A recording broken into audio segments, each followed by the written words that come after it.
সভাত সকলোৱে একেলগে জুবিন গাৰ্গৰ প্ৰতি শ্ৰদ্ধাঞ্জলিও নিবেদন কৰিছে আৰু জুবিন গাৰ্গৰ তদন্তৰ গতি ন্যায়ৰ পৰ্যায়লৈকে যাতে যাব পাৰে তাৰ বাবেও চৰকাৰক নিজৰ দায়িত্ব পালন কৰিবলৈ অনুৰোধ জনাইছে। বগীবিল দলংখনৰ বাবে আপোনালোকে জানে যে এই দলংখন সতী সাধনীৰ নামত আমাৰ বিচৰা হৈছিলে, চুকাফাৰ নামতো বিচৰা হৈছিলে আৰু তেনেকুৱা পৰিপ্ৰেক্ষিততে বগীবিল নামটো বগীবিল হিচাপে ৰখা হৈছিলে।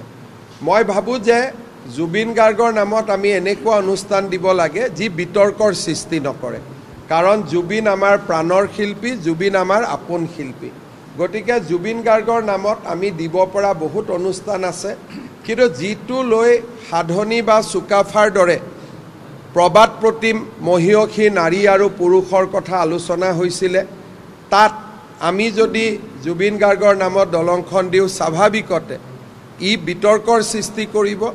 চাউলুং চুকাফাও বিতৰ্কৰ মাজত আহিব নালাগে, আমাৰ সাধনীৰ দৰে মহীয়সী নাৰী বিতৰ্কৰ মাজত আহিব নালাগে, বীৰাংগনা আছিলে, আৰু জুবিন গাৰ্গো বিতৰ্কৰ মাজত আহিব নালাগে, তাক আমি কামনা কৰোঁ।